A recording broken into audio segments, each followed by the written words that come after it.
El cierre se quedó a medio recorrido y mis superiores pedían fuego como si el metal obedeciera al papel.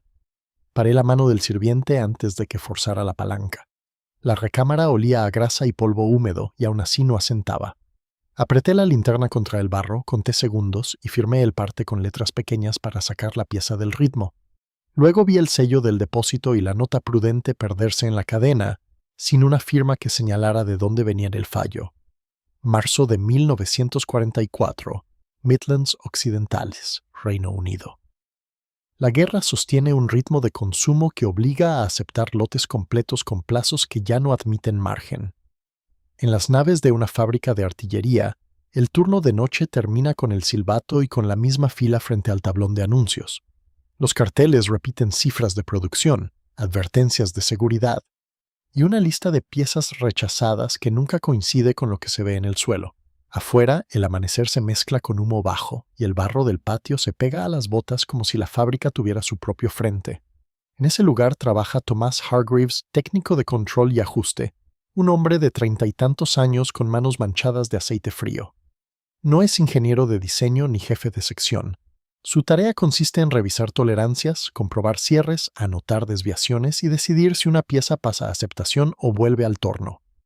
Lleva una libreta de tapas rígidas y un lápiz corto sujeto con un cordel, porque los lápices se pierden en el mismo lugar que se pierden las promesas de calidad. Su mesa no tiene nada heroico. Tiene galgas, micrómetros, un paño y una lámpara de brazo que tiembla cuando pasan carretillas cargadas. La fábrica produce componentes para cañones de campaña de uso común en el ejército británico. No se trata de un modelo raro ni de un prototipo. Es material que debe ser fiable, repetible y fácil de mantener por personal que llega cansado, con guantes mojados y con poco tiempo para explicaciones. Los documentos de entrega incluyen hojas de inspección con casillas, firmas y sellos que separan lo aceptable de lo problemático. Thomas conoce esos papeles como otros conocen una ruta. Sabe dónde se suele omitir un número, dónde se repite una firma y dónde se deja en blanco una observación que debería estar escrita. En la primavera de 1944, el problema no aparece como un accidente. Aparece como un conjunto de pequeñas concesiones. Una medida que se anota con prisa. Una rebaba que se corrige con una lima sin dejar constancia. Un supervisor que insiste en que el lote debe salir porque el vagón ya está asignado y la fecha está comprometida. La fábrica recibe visitas de personal del Ministerio de Abastecimiento, y cada visita termina con una frase parecida.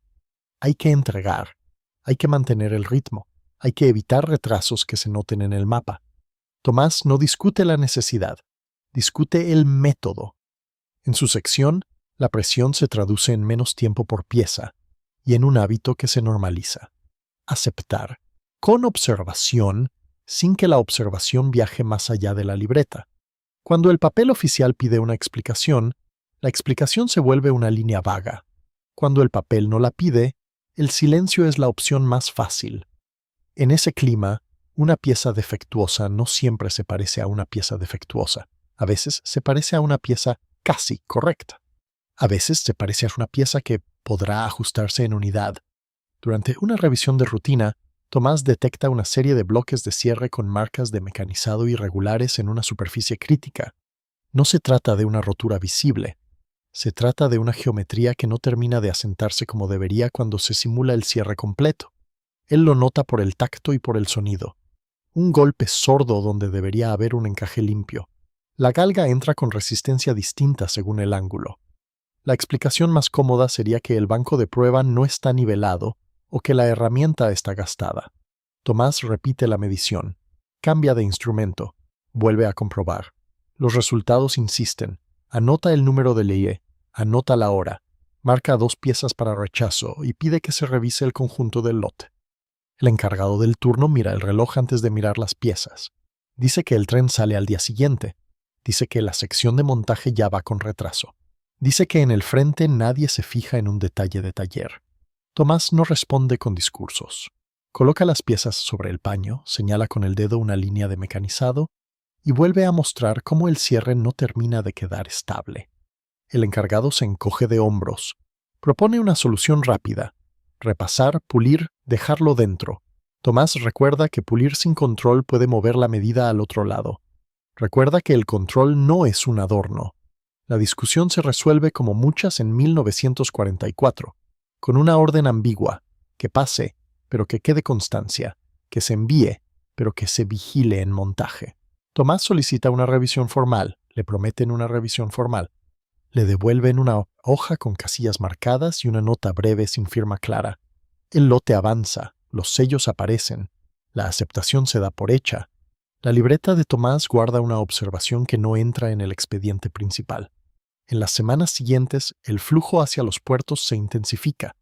Las piezas viajan a depósitos, a talleres de ensamblaje y después al continente. El papel se mueve con rapidez cuando todo encaja. El papel se detiene cuando algo se complica. En esa cadena, un defecto pequeño puede perder su identidad. Se convierte en incidencia menor, se convierte en ajuste de unidad, se convierte en nada. Julio de 1944, Normandía, sector al este de Caen. Las fuerzas británicas preparan un ataque de ruptura en terreno abierto, con campos de cultivo y carreteras estrechas que se llenan de polvo cuando no llueve. El avance se apoya en artillería y en fuego directo cuando hace falta, porque hay posiciones alemanas que se resisten con ametralladoras, morteros y cañones anticarro camuflados. Las baterías se desplazan, despliegan, disparan y vuelven a moverse bajo la amenaza de contrabatería. El barro de Normandía no siempre es barro. A veces es una arcilla pegajosa que se mete en mecanismos, en bisagras, en roscas y en la paciencia. En una de esas unidades trabaja Julien Mercer, técnico de armamento asignado a una batería de campaña. No es un héroe de propaganda. Es el hombre que revisa piezas, limpia cierres, controla el retroceso y firma el estado del material al final del día. Sabe que un cañón no falla solo por mala suerte. Falla por desgaste, por suciedad, por munición irregular, por piezas mal ajustadas, por mantenimiento incompleto, o por combinaciones de todo. Su kit incluye cepillos, grasa, paños, herramientas simples y un cuaderno de mantenimiento con páginas que se humedecen y se ondulan. El 18 de julio de 1944, la batería recibe la orden de apoyar un asalto en un eje concreto. No se describe como una escena dramática. Se describe como una cadena de tareas. Cargar munición, comprobar espoletas, alinear piezas, ajustar ángulos, revisar comunicaciones, esperar la señal. Los operadores de radio escuchan estática y mensajes cortados. Los conductores mantienen motores al ralentí para no quedarse clavados en un seto. Los sirvientes del cañón trabajan con guantes sucios y manos temblorosas por la vibración acumulada de días. En el segundo tramo del apoyo, una de las piezas presenta una resistencia anómala al cierre tras la recámara. No es la primera vez que Julián ve algo parecido, pero esta vez ocurre cuando el ritmo ya está marcado por la necesidad del avance. El cierre no baja con su movimiento habitual. Se queda a medio recorrido. Un sirviente intenta presionar con la palanca. Julián lo detiene con un gesto seco. No hay tiempo para accidentes. No hay margen para una detonación fuera de asiento. Ordena limpiar de inmediato y revisar la recámara. Se extrae la vaina del disparo anterior con dificultad. Se inspecciona la superficie con una linterna pequeña protegida por una mano. Hay restos, hay polvo, pero no hay una obstrucción evidente que explique ese bloqueo. Julián prueba el cierre sin munición. Vuelve a sentirse un escalón, una resistencia que no debería estar ahí.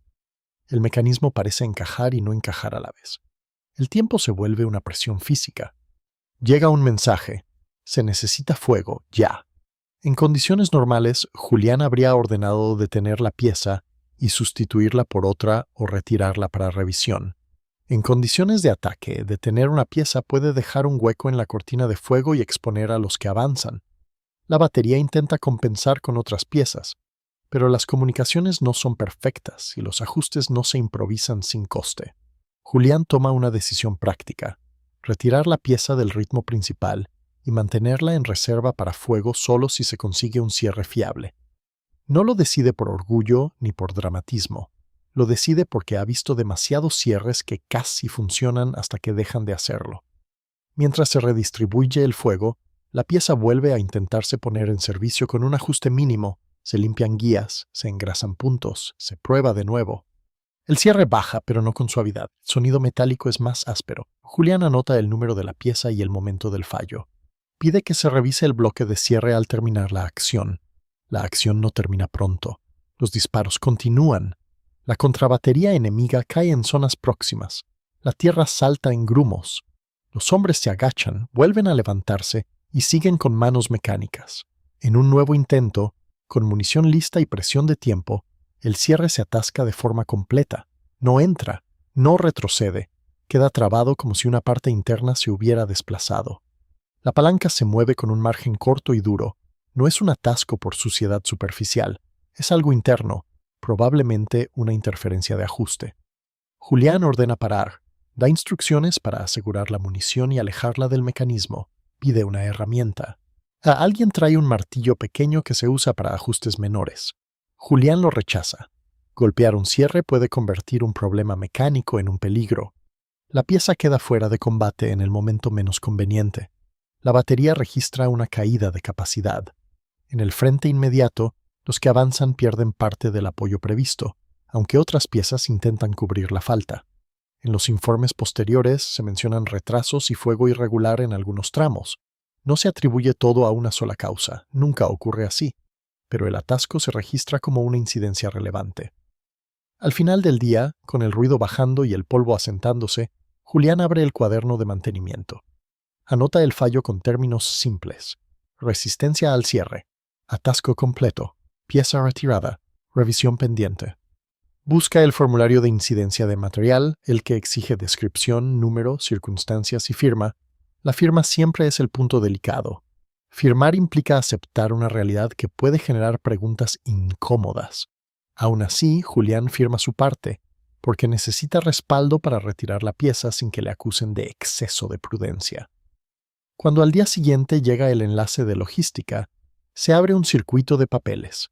Se requiere que la unidad especifique si el fallo es por desgaste, por mantenimiento, por munición o por defecto de fabricación. Julián no puede afirmarlo de inmediato. No ha desmontado el conjunto completo. No tiene un taller con banco estable ni instrumentos de fábrica. Tiene barro, luz irregular y tiempo limitado. Aún así, describe lo que observó, no acusa, no exagera, se limita a lo medible. La resistencia no corresponde a suciedad. El cierre no asienta de forma uniforme. El atasco aparece incluso tras limpieza. La pieza se envía a un taller de escalón superior para evaluación.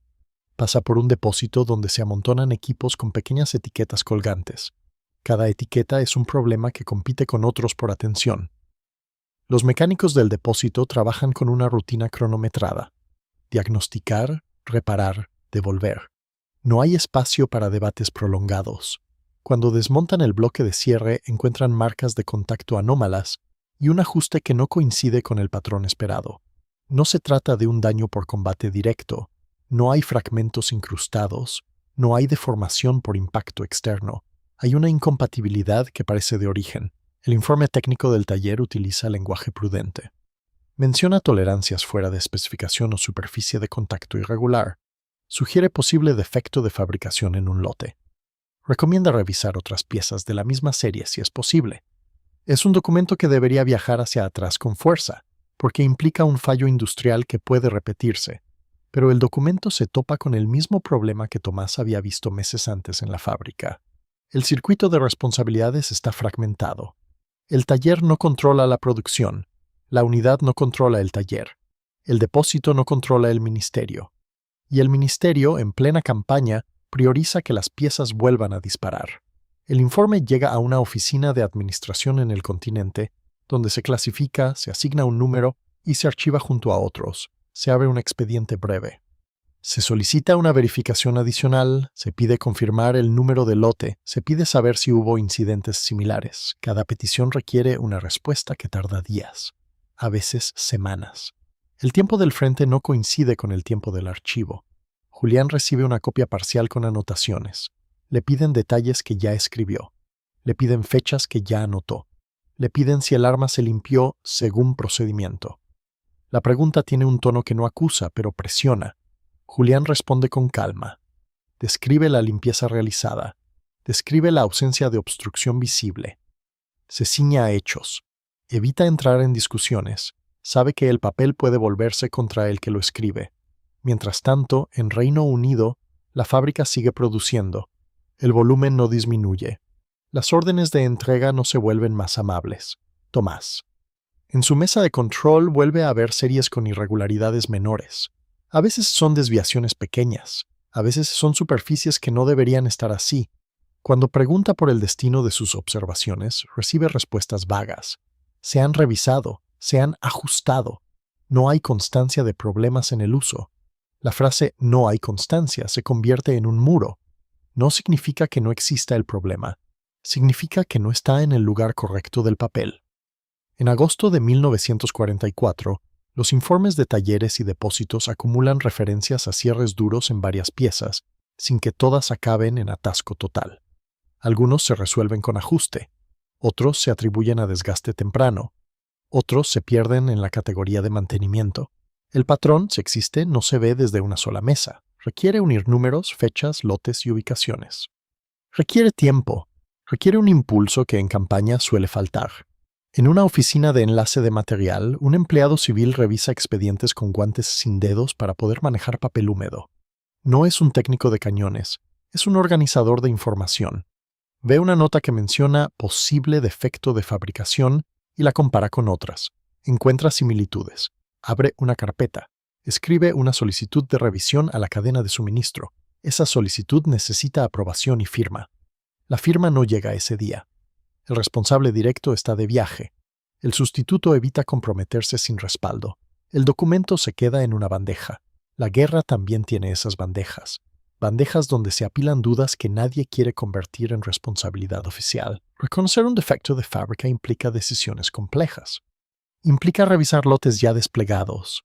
Implica retirar piezas en un momento en que cada cañón cuenta. Implica señalar a una fábrica y a sus supervisores. Implica aceptar que los sellos de aceptación no valieron. En ese contexto, el silencio administrativo no es un accidente. Es una forma de mantener el sistema en movimiento, aún con grietas.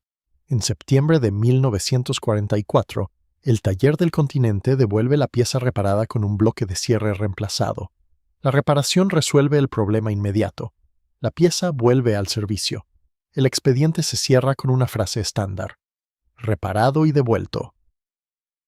En el papel no queda una conclusión pública sobre origen industrial. El informe técnico inicial queda como una nota intermedia. No se eleva a una advertencia general, no se emite una orden de inspección masiva. Julián recibe la pieza de vuelta con la reparación ya hecha. Revisa el cierre. Nota la diferencia al tacto. El movimiento es más limpio, el encaje se siente firme sin resistencia anómala. Anota la recepción. Firma el estado. Sigue con su trabajo. El frente ha avanzado y las prioridades han cambiado. Los hombres que disparan no suelen preguntar de dónde viene cada pieza. Solo quieren que funcione. En Reino Unido, Tomás recibe, meses después, una circular interna sobre mejoras de acabado y atención a superficies de contacto. La circular no menciona incidentes en combate, no menciona Normandía, no menciona atasco durante asalto. Es un texto neutro que podría existir incluso sin guerra. Tomás lo lee y reconoce, entre líneas, el tipo de problema que había anotado. Busca su libreta antigua, encuentra el número de lote. Compara con la circular. No hay coincidencia explícita, pero las fechas se aproximan. Tomás intenta elevar la cuestión por el canal formal. Presenta su anotación antigua, sus mediciones y el hecho de que las irregularidades aparecieron en serie. Le responden que el lote ya no está en fábrica, que la prioridad es mantener entregas, que cualquier revisión adicional debe justificarse con evidencia más fuerte. Le sugieren que, si vuelve a observar algo, lo trate en el momento con su encargado. Es decir, vuelva al punto donde todo se diluye. El silencio administrativo también se refleja en pequeñas prácticas. Hojas que se archivan sin adjuntos, casillas marcadas sin comentario, firmas que se sustituyen por iniciales ilegibles, piezas ajustadas que dejan de ser un problema estadístico. Los fallos que terminan reparados desaparecen del relato general, como si reparar equivaliera a explicar. En 1945, con el final de la guerra en Europa, algunos departamentos revisan pérdidas, consumos y fallos de material con más calma. En esos análisis, los defectos de fabricación aparecen como un porcentaje inevitable y se discuten mejoras para el futuro. Pero el caso concreto de un cañón que se atascó durante un asalto y que exigió redistribuir fuego no se convierte en una referencia emblemática. No hay una foto oficial, no hay un informe público, hay un expediente técnico, unas notas de unidad y la memoria práctica de quienes lo vivieron como un problema de trabajo. Julián, al regresar a tareas menos intensas, conserva su cuaderno durante un tiempo. Las páginas están manchadas, algunas líneas se han corrido por humedad. En una esquina queda el registro del atasco, no como un relato, como una entrada más. Cuando lo entrega para archivo o lo guarda en casa, esa entrada pierde contexto para quien no estuvo allí. No habla del ruido, del polvo, de los mensajes cortados, de la presión por mantener el ritmo. Habla de un cierre que no cerró. Tomás, en la fábrica, vuelve a ser un trabajador civil en un país que intenta reorganizarse. Las cadenas de producción se adaptan, los turnos cambian. Los supervisores ya no hablan de trenes que salen al amanecer con destino urgente. Hablan de contratos, de costos, de reconversión. Tomás conserva la libreta de 1944 como muchos guardan objetos de años difíciles, no para exhibirla, para recordar que hubo momentos en los que el papel no bastaba para proteger a quien estaba lejos. La historia queda repartida entre lugares que rara vez se conectan. Una mesa de control con una lámpara temblorosa, un campo normando con barro pegado al metal, un taller de depósito con etiquetas colgantes, una oficina con bandejas llenas de expedientes. En cada sitio, alguien hizo lo que sabía hacer: medir, ajustar, limpiar, anotar, firmar, archivar. El fallo ocurrió en un punto pequeño de esa cadena, y sus consecuencias se sintieron donde el metal se pone a prueba bajo fuego. Con el tiempo, los informes disponibles permiten afirmar solo lo esencial: que hubo piezas con ajustes irregulares, que en combate se registraron fallos de cierre en algunas unidades, que un caso concreto implicó la retirada temporal de una pieza durante un apoyo de asalto, que la reparación sustituyó componentes y devolvió el cañón al servicio, que no se emitió una respuesta institucional clara que atribuyera públicamente el problema a una fábrica o a un lote, que el sistema prefirió corregir y seguir sin dejar una firma que fijara responsabilidades. Esa ausencia de firma no borra el trabajo de quienes sí firmaron lo que pudieron. El técnico de unidad que registró el fallo para proteger a su equipo. El técnico de fábrica que anotó una desviación antes de que el lote saliera. Ambos operaron dentro de límites reales. Límites de tiempo, de autoridad, de procedimientos y de prioridades impuestas por una guerra industrial. En sus papeles, el lenguaje es sobrio. En sus manos, el metal tuvo peso. La guerra se sostuvo también con ese tipo de decisiones pequeñas y con esos silencios que nunca entraron en los relatos principales.